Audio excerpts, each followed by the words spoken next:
We're going to have another catastrophe sooner than later. It'll be bigger than 2008, but the next one's going to be strike 3. We've had 2 warnings. They've been ignored. The 3rd time, it's game over. We are entering a period of financial crisis that is the greatest the world has ever known. The wealth transfer that will take place during this decade is the greatest wealth transfer in history. Wealth is never destroyed, it is merely transferred, and that means that on the opposite side of every crisis there is an opportunity. The great news is that all you have to do to turn this crisis into your great opportunity is to educate yourself. I believe that the best investment that you can make in your lifetime is your own education.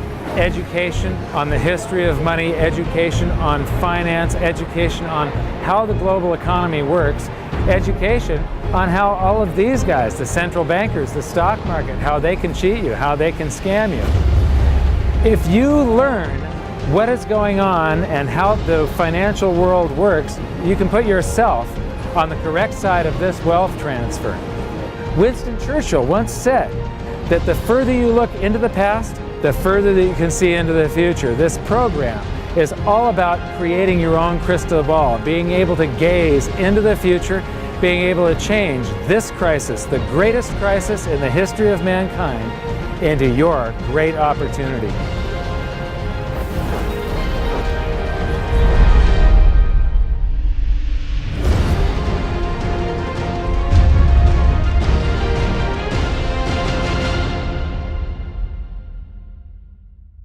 Hi. In the last episode of Hidden Secrets of Money, I spoke with Harry Dent about deflation and the reason that we both feel that it's absolutely inevitable. In the bonus feature, I talked with Harry about some of our differences, and he believes that it's going to be a long, drawn-out deflation. I believe it's going to be a very short-lived deflation, followed by potentially a hyperinflation. And the reason is something we're going to talk about in this episode, and it's velocity of currency. And that is all controlled by psychology. I'm very fond of saying that the economy is both psychological and psychological. It runs in waves and cycles, and those waves and cycles are very logical because of the psychology that's going on behind it, and that psychology controls the velocity of currency. Now, I like to teach through the looking glass of history, so I'm going to read you a little bit of my book because there's a perfect example of this in the Weimar hyperinflation. And after I'm done with the book, we're going to come back and we're going to look at some data so that you get a full understanding of what velocity of currency is and how it affects you.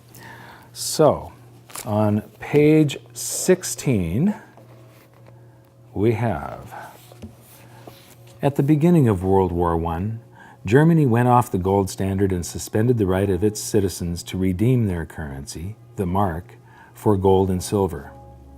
Like all wars, World War I was a war of and by the printing press. The number of marks in circulation in Germany quadrupled during the war. Prices, however, had not kept up with the inflation of the currency supply, so the effects of this inflation were not felt. The reason for this peculiar phenomenon was because in times of uncertainty, people tend to save every penny, and World War I was definitely a time of uncertainty.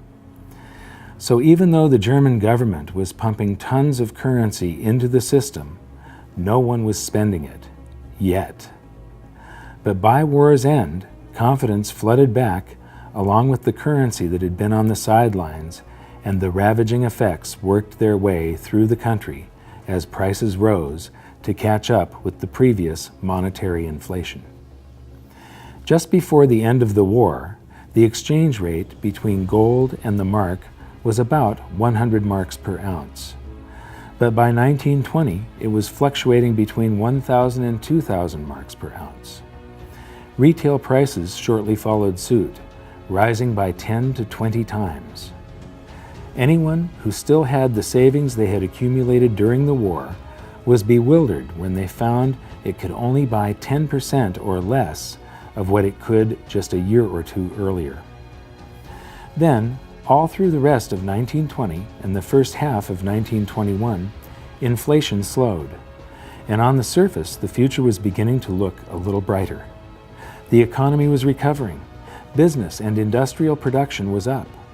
But now there were war reparations to pay, so the government never stopped printing currency. In the summer of 1921, prices started rising again, and by July of 1922, prices had risen another 700%. This was the breaking point, and what broke was people's confidence in their economy and their currency. Having watched the purchasing power of their savings fall by 90% in 1919, they knew better this time around. They were smarter. They had been here before. All at once, the entire country's attitude toward currency changed.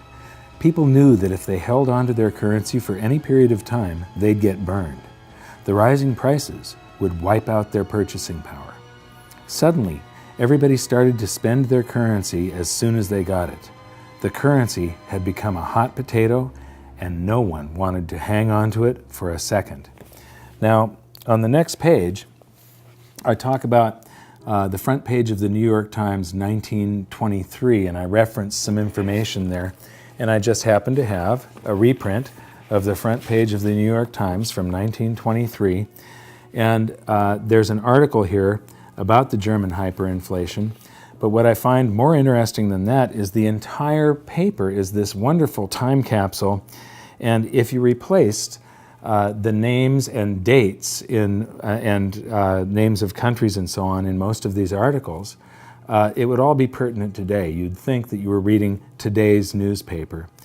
But when it comes to this article on the German hyperinflation, it talks about these paper mills pumping out 45 billion marks per day. Now, this is the February edition of the New York Times. By November, those paper mills were pumping out 500 quadrillion marks per day. So now we're going to take a look at velocity and how it could affect us in the future. So this is me. Now, I developed this keynote presentation to make understanding velocity easy. Most economists make it sound really complex and people don't think they can understand it. But stick with me, I think you'll enjoy this. When you're measuring velocity, you're measuring the number of times each unit of currency changes hands. I'm going to have lunch and I'm going to pay the waiter, I'm going to tip him $1. And then he parked in a red zone that morning, so his car got towed. He's going to have to take a cab home, and he's going to pay that cab driver that same dollar when he gets to his destination. Then later on that day, the cab driver is going to have to fill his cab with gas, and he's going to use that same dollar again as part of the payment to pay for his tank of gas. So that dollar was used in 1, 2, 3 transactions. It had a velocity of 3 that day. In other words, $1 bought $3 worth of goods and services. Now we're going to kick this up a notch, and we're going to call this a country of 10 people, this economy of just 10 people, and their currency supply is $1. That's the only dollar that exists. And it circulates once, and so you've got $1 times a velocity of 1 equals a GDP, the size of the economy, is $1. If it circulates twice, it's 2, 3, 4, 5, 6, 7, 8, 9, 10. So $1 times a velocity of 10, or 10 transactions, equals a $10 GDP, the health of that economy. Now, if you expand the currency supply, we've given each one of these people $1. If they all make a transaction, there has now been 10 transactions, but each dollar was only involved in one of them. So it's a currency supply of $10 times 1 transaction each equals a $10 GDP. So even though you've got 10 times the currency supply, the economy has the same vibrance. There was 10 transactions, it equals $10. Then we have a second transaction, a third, a fourth. This could be a healthy economy. It could also be an economy running into hyperinflation. Keynesians, that's the type of economists that are running the modern day economy, believe that you can create a healthy economy by changing this figure here. the size of the currency supply. So the Federal Reserve thinks that by adding currency to the economy, that they're going to be able to stimulate it and make the economy grow. And the thing is, it isn't the quantity of currency, it's the amount of goods and services that are created in that country that determines the country's level of prosperity. So if you just add a bunch of currency, all it's going to do eventually is drive up prices. Velocity will slow at first, and that's what we're seeing now. Well, the same thing happened in Weimar Germany. This is the entire hyperinflation from the beginning of World War I in 1914 until the end of 1923. And most economists are attracted to this big hyperinflation on the end. But one thing I discovered when I was writing my book is that there's almost always a pre-hyperinflation hyperinflation. And we see one here, where there's this rise of prices and quantity of currency, and then it levels off for a little while, and then rises again. And this has to do with the psychology. This is the time where I said those people had been there before and experienced that. I'm going to zoom up on it. And so here you see the currency supply increasing. So they're doing monetary inflation, but prices stay level, and the price of gold actually dropped toward the end of the war. But as soon as the anxiety is lifted from the population and they start feeling better, all of that currency comes out of hiding and people start making transactions, and velocity picks up, and prices, and the price of gold especially, just rose dramatically and then leveled off some 16 times higher than they were originally. Notice that the currency supply is growing at a certain rate. The prices are delayed, and then bam, they rise to meet it and exceed it, and then stabilize to account for that quantity of currency. Now back to this original chart here, what I find interesting is that during the war it lagged, and then it caught up and matched the currency supply. But then as they kept on printing, velocity started to exceed the currency supply. So prices started to rise faster than they were printing currency, and that's the end game for a hyperinflation. The big lesson here is that the people who owned gold and silver instead of the national currency came out relatively unscathed, or even made huge gains in their purchasing power. Now, this is the US currency supply from 1918 until today. And we've created all of this currency, but we haven't seen any ravaging inflation yet. And that is because velocity has fallen to compensate for the creation of currency. But there will come a time when the psychology of the country changes, and you will see, after this short-term deflation, where velocity falls even further, you will then see the velocity pick up and prices will rise. And I believe that we will go into a hyperinflation because they're going to create more currency than this. And that currency is going to be sitting there, and velocity will have slowed and slowed and slowed to compensate it until something changes psychologically. The beginning of every hyperinflation looks like everything is okay again. The economy gets better, velocity picks up, and that's the really danger point, and nobody can see it as velocity starts picking up. Right, well, of course, there's a name for that. It's called money illusion, which is before the inflation really kicks in and either gets extreme or turns into hyperinflation. There is this feel-good period where, there's more money around, and, unemployment's dropping and people feel more prosperous. The prices haven't quite skyrocketed yet. It's all illusory because it'll go away once the price level adjusts. But there is that kind of, period in between, and it is a feel-good period, but it doesn't last very long. But you're making a very good point, which is a lot of people assume that inflation is a function of money supply or money printing, and that's not right. It's a partial function of money supply, but the other part of the function is behavioral. It has to do with velocity, which is just a psychological phenomena. Do you feel good? Do you want to go out for dinner? Do you want to take your friends? Do you want to take a vacation, or do you want to stay home, leave your money in the bank, and watch TV? Those are two different states of the world. based a lot on your confidence and how you feel. Both things have to come together to get the kind of inflation the Fed wants. Now here's the problem. They can make the money supply whatever they want. And they're certainly printing trillions of dollars, we understand that. So far, they have not been able to bend the velocity curve. They have not been able to get you and me and everyone else in America and around the world to spend more money. But let's say they do. They change the psychology, they change the behavior. Once you change it, it's very hard to change it back. It's not like throwing an on-off switch. I mean, it's taken years for the Fed to kind of try to inject an inflation scare, try to get some inflation. But what if it actually comes? What if inflation goes from 1% to 3% in a matter of 6 months and stays there and looks like it's going to 3.5%?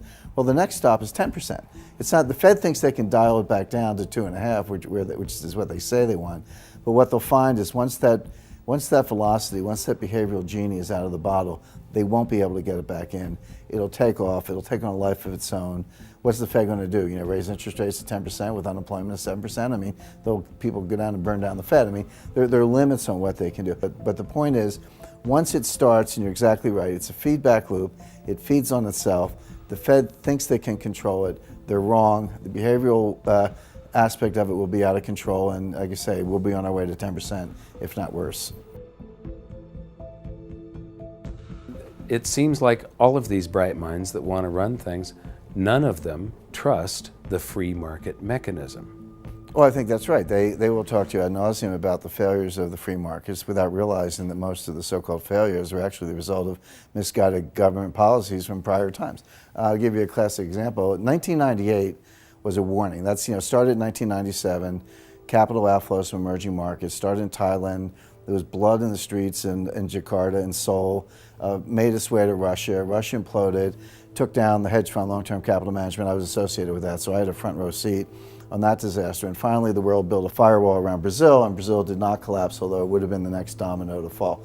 Now, there was a clear-cut lesson. Capital markets came within hours of complete closure. And I was there. I sat with Peter Fisher, who was head of open market operations at the Fed, his associate Dino Cost. We were on the phone with Bill McDonough, president of the Federal Reserve Bank of New York.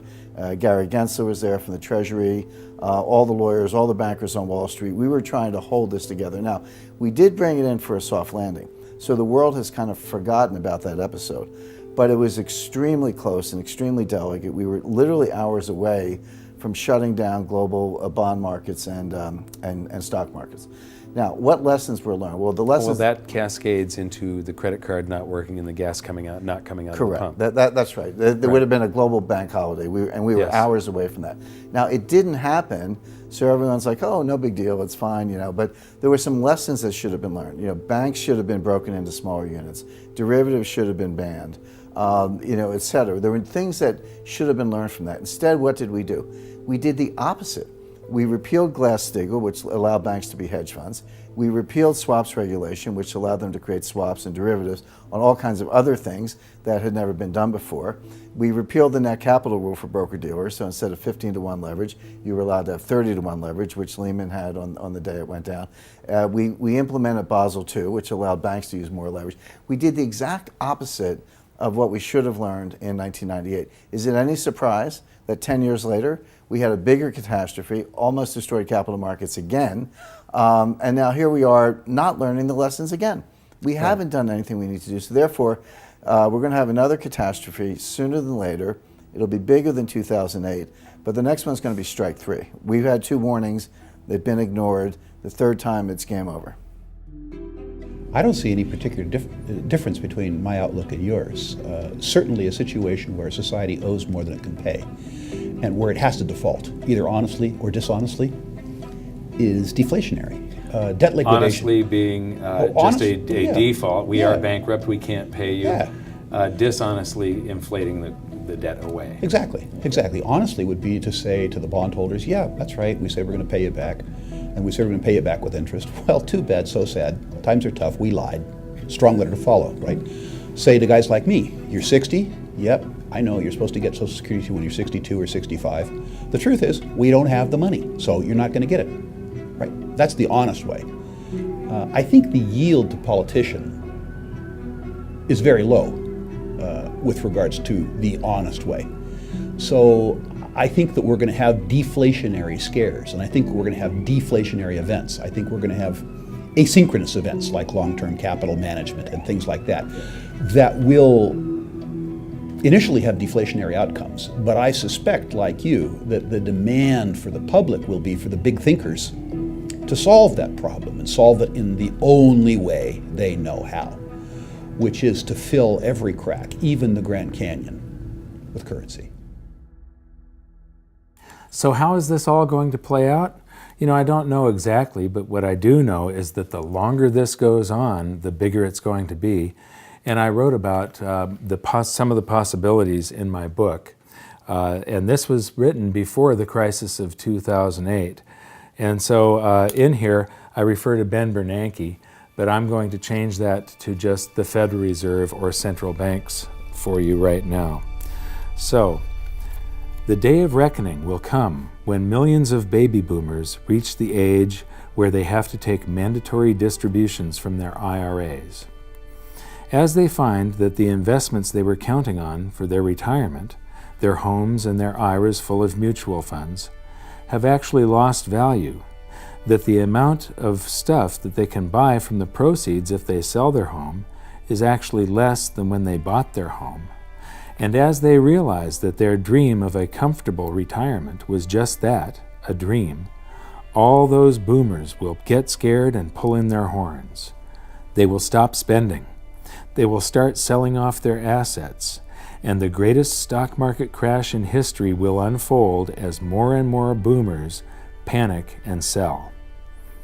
I believe this will also be accompanied by the greatest real estate crash the world has ever known. This perfect storm of bankruptcies and foreclosures will cause the currency supply to contract as the giant credit bubble pops, and all those big spenders become big savers. When people save their currency, it stops circulating. The economic engine runs out of oil, and the whole thing locks up. This is every central banker's worst nightmare. This is real deflation. And the world's central bankers are about to discover the true scale of the horrors of a credit bubble implosion. When this happens, the Federal Reserve will once again send out its armada of money bomb dropping helicopters, but this time something will be different. Something will have gone horribly wrong. The bombs will have been defused.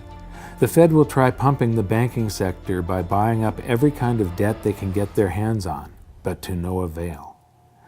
They will go to the extraordinary measures that they had said they were prepared to go to.